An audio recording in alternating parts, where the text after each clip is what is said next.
first of all, in full honesty, I have to admit that I'm super worked up. I'm super worked up. Also, in full honesty, I have to admit that I've fallen off the wagon.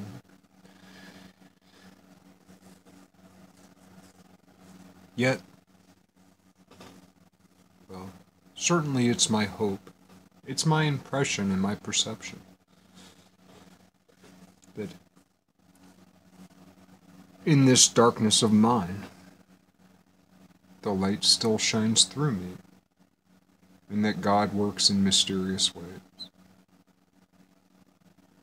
And that if I were not, in some ways, chemically compromised, I would not speak.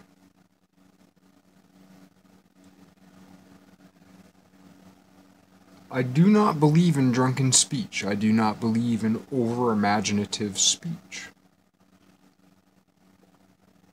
I guess my hope and my prayer is that everything that I've created up until now, let's say, that everything or almost everything that I've ever created up until now is perverted and compromised because of,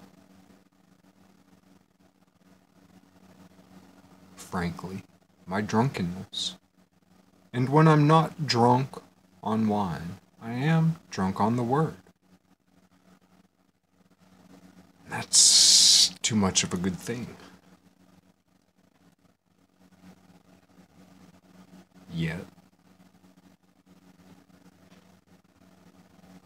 so much as we are and so far as we are. I was talking about the Black Pyramid. The Black Pyramid. of Amenemhet the third, which makes the connection with Amenemhet the first, which makes the connection with the story of solE, which mentions Sinai.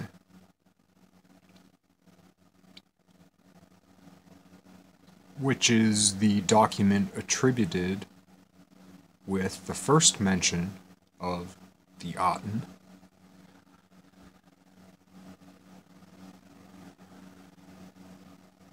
and is also considered perhaps the first historic novel.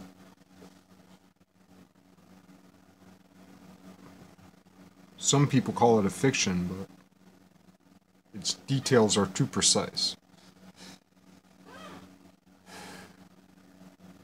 Not to mention, histories are fictions.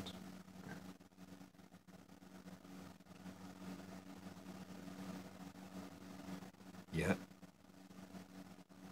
there is a truth in them. And especially as we step back, it's very good to look closely.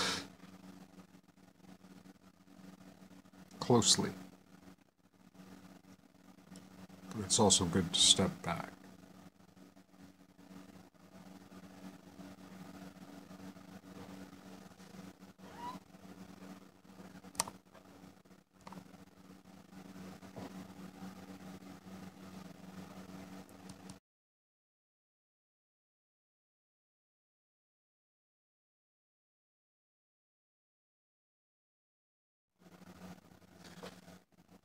The thing about the Black Pyramid and the capstone associated with Amenemhet the third. There's a bit of, I guess you could say, graffiti or tampering with the hieroglyphs, which some say is associated with Akhenaten. My answer to that would be that in about the period of Akhenaten, there was a defacement or defamement.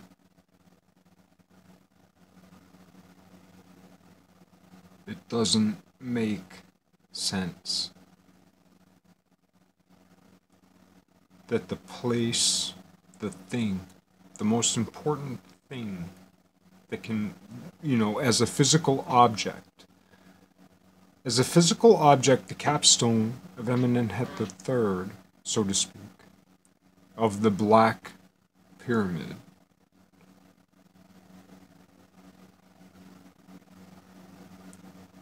it's the physical object that we can most attribute as a connection between the story of solE and Akhenaten, and for that matter, between all of them and Thomas Jefferson.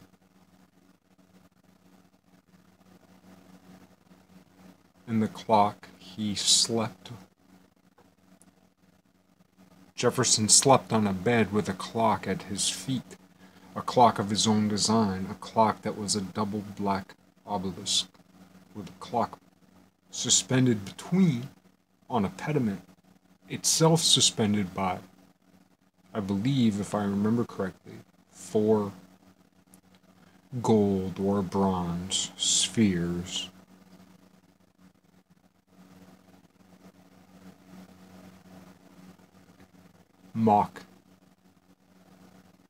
A mock gold sphere suspending the base. We might get lost for a moment because there are 4 golden spheres and not 3. If there were 3, we would know at a moment that it was a reference to St. Nicholas. Revered in Catholicism, revered in secularism as St. Nick, of Santa Claus fame.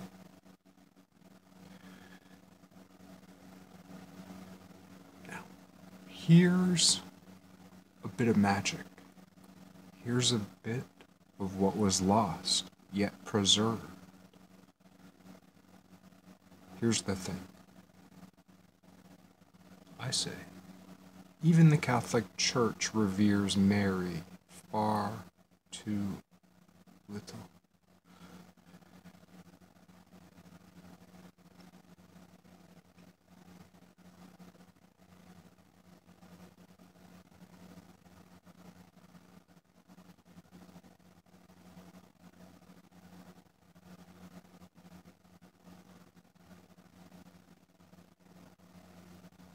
From eternity in time, the One, the God of gods, the God of all, God of us, the God of spirits, God of angels, the God even over the allowance of hell, God of everything, chose. Why? From eternity, we look to God. We look to God. We, here in time, look to God. Here in time, we look to God for answers, for relief, for salvation.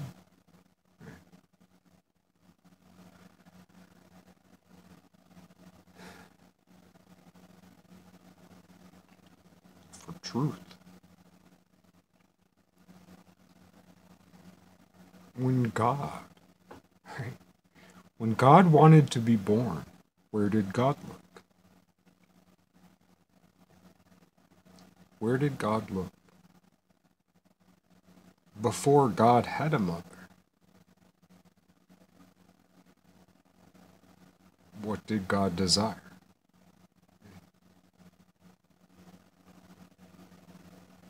God desired to be born. And God, from eternity, from all time, appeared at time the same way, or in a mirror, or in an inversion, or in an anti-symmetric fashion. God peered toward time. We, as a sea of many, many, many, many, many individuals, peer toward the singularity.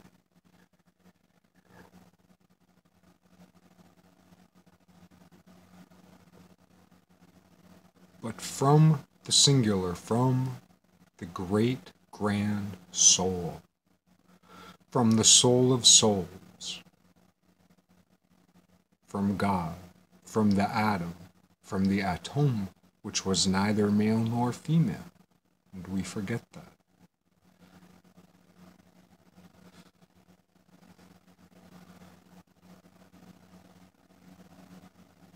That place looked upon the creation.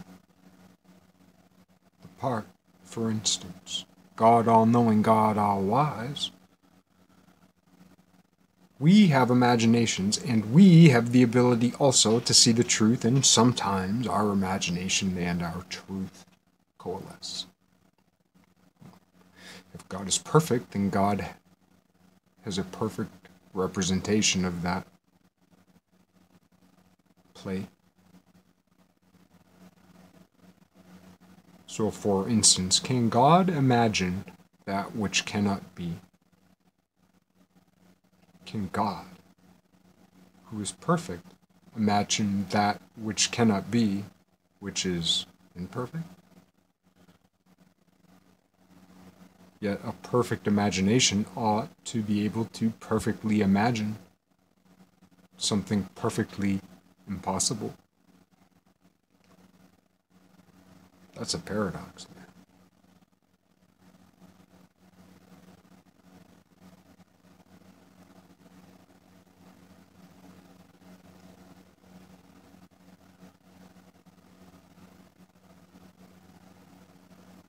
From God's place in heavenly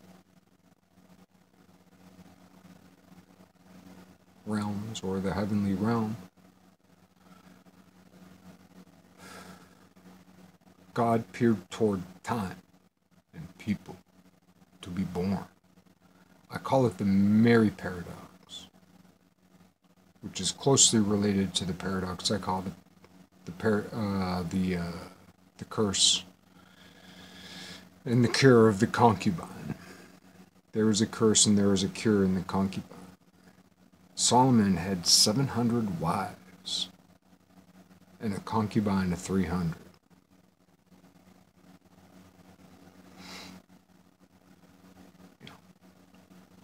Here's where it gets rated NC-17. Like 1,000 women at Solomon's dick.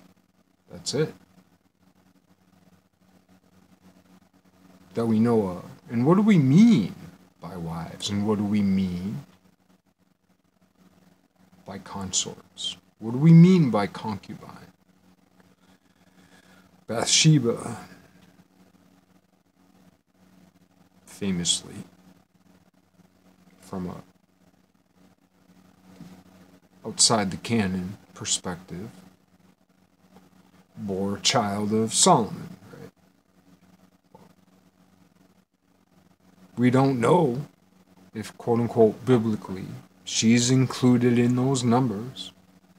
Is she extraneous to the accounting? Right? 700 wives, a concubine of 300, and anything else he wanted to put his dick in? Okay. Solomon, the great builder. Solomon, 1,000 pussies. I'm not saying that's the truth of it. I'm not trying to counter everything that has been said. Yet, that is something true that is unsaid. Rounding out the picture isn't necessarily always turning the tables. Rounding out the picture it's such a, it's the emperor has no clothes type deal. There's a naked dude parading through the square, and some kid's like, hey,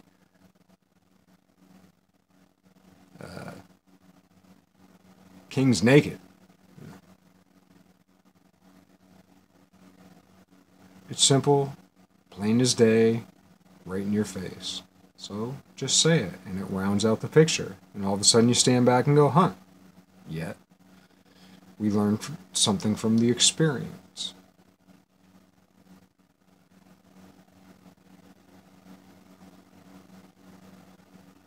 I started these off talking about how all I really want to do is talk about eternity, right? So that's a little bit of what these pictures have to do with.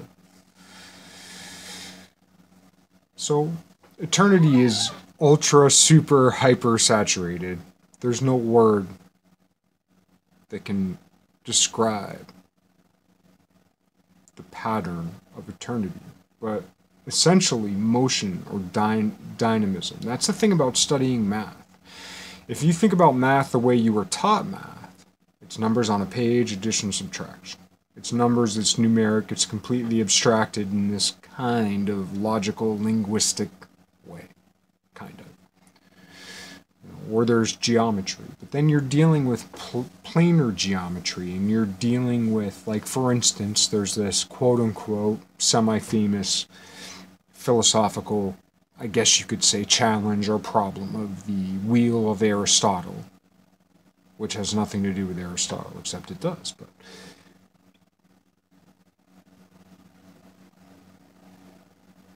the solution is to describe the inanity of the question. Like, the solution, as it turns out, like, there is a solution. People don't talk about it. But, like, the solution is to describe the logical error of the question.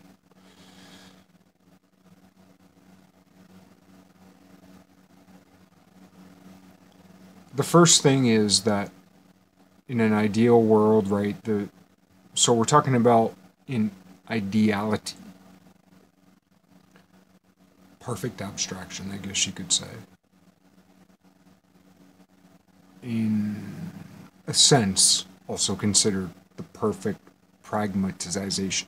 Pragmaticization.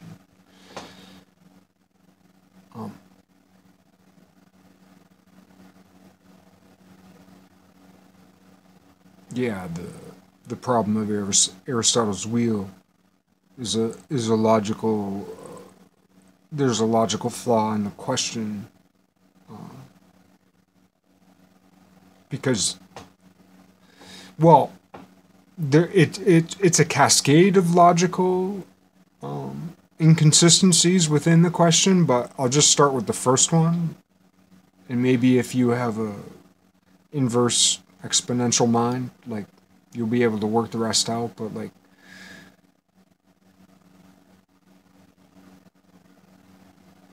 people don't necessarily often talk about the enormous presumption that a two-dimensional plane exists, ideally. That throws us immediately into the three-dimensional space, which we are ill-equipped, inequipped to deal with. Never mind 4, 5, 6, 7, 8 dimensions. We are ill-equipped to deal with 3. Super ill-equipped to deal with 3 plus. In the classical sense of 4 dimensions, because there's the Einsteinian concept, or I guess you could say, from an armchair lay person standpoint, you could call it the Einsteinian 4-dimensional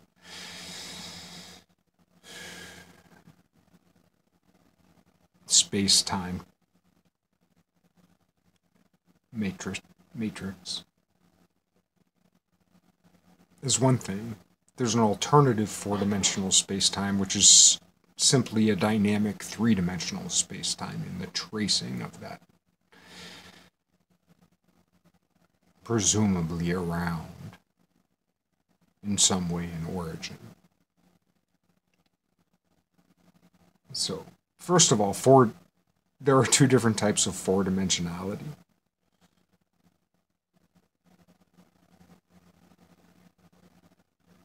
And I think a lot of the latter case. And I'm not familiar with the history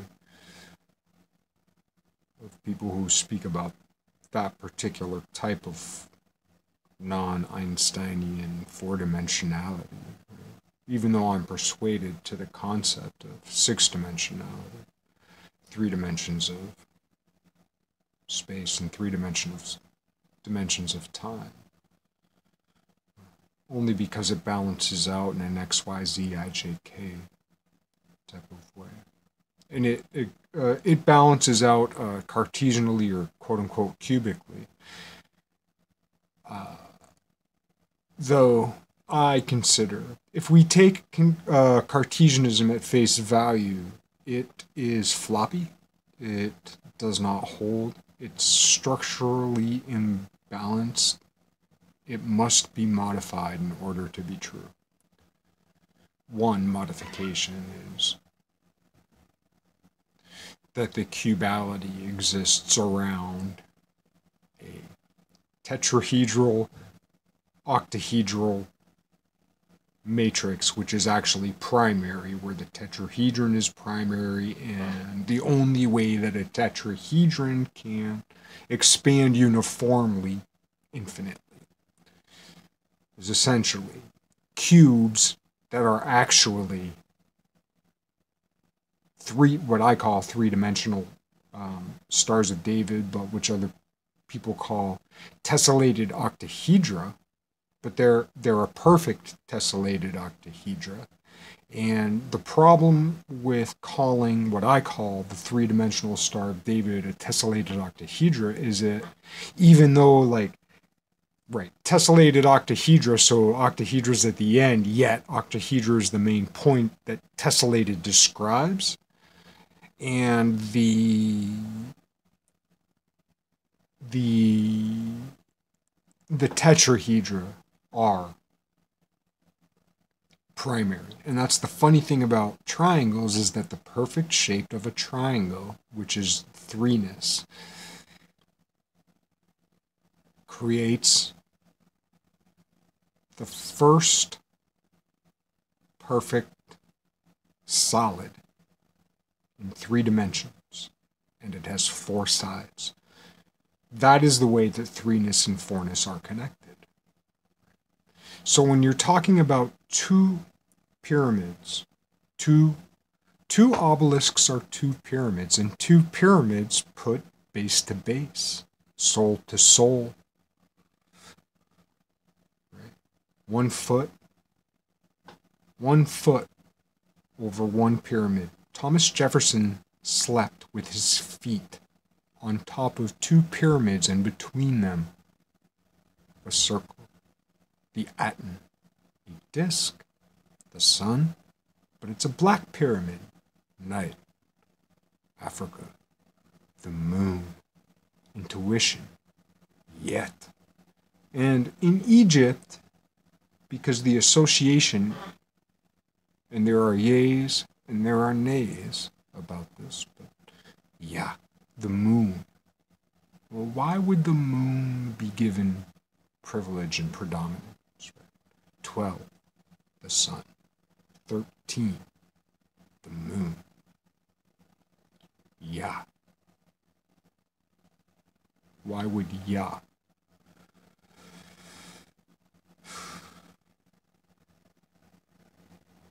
Yah, the moon, Ra, the sun.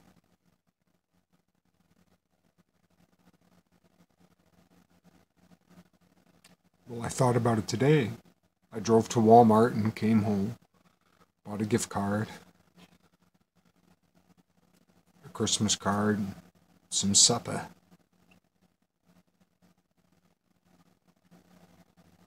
And there was the moon. It's waning. It's a couple days past full. But, even a couple days back, it might have even been on the solstice. It was thereabouts. My parents are calling, but I gotta finish this thing. My mom. Talking about moms. Mary.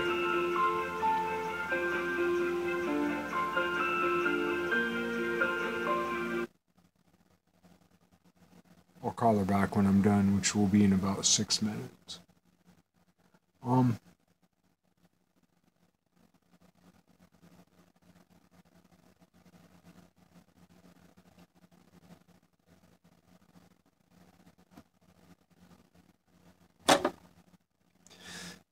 The thing about the moon and its association with the night, right? The moon, why would we worship Yah? Before you were, I am. A tune rose above the chaos of new. God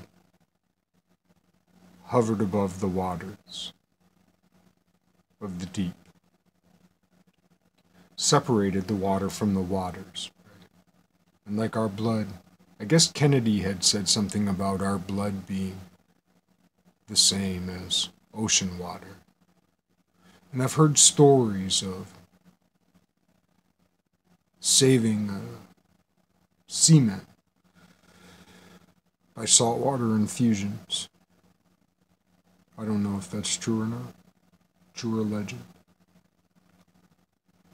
But as it turns out, our blood is somewhere in between the salinity of water and the salinity of the ocean. So our blood shares the salinity of the estuaries, where the fresh water meets the salt water, where the waters are separated. Separated the water from the waters. It's amazing. It's amazing that our land holds the fresh waters and the entire earth holds the salt waters, and that our blood shares in the salinity of the estuaries, a bit closer to the shore than the ocean. Essentially, our salinity of our blood focuses around the focal point of a parabola of an estuary, if we can more or less consider an estuary a parabola or a parable. Then at its focal point, we are. People romanticize the oceans these days, but make no mistake. In the world is mostly ocean. The world is mostly ocean, and the worst place in the world is the ocean.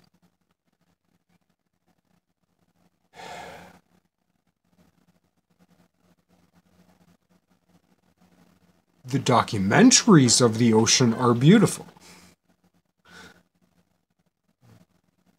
But if any one of us were plunged naked into the middle of the ocean at this very moment, close your eyes and consider. One moment you're here, the next moment you're in the middle of the ocean, naked. It's over. How many different ways to die? It's a horrible place. So we hugging toward the land, in that sweet spot that radiates out into the ocean and hugs the entire land. We are that sweet spot. We are that sweet spot. The hugs between the ultimate mouth of the ocean and the respiration of land to rise into the air. We have much more rising to do. I do. In fact, I don't feel as though I'll ever rise to where we are rising. But I would gladly. That's the thing. We must get there. We must get there. I cannot get there if we don't. I want to get there, but I know I won't if we don't. So it's completely selfish. I want to get there.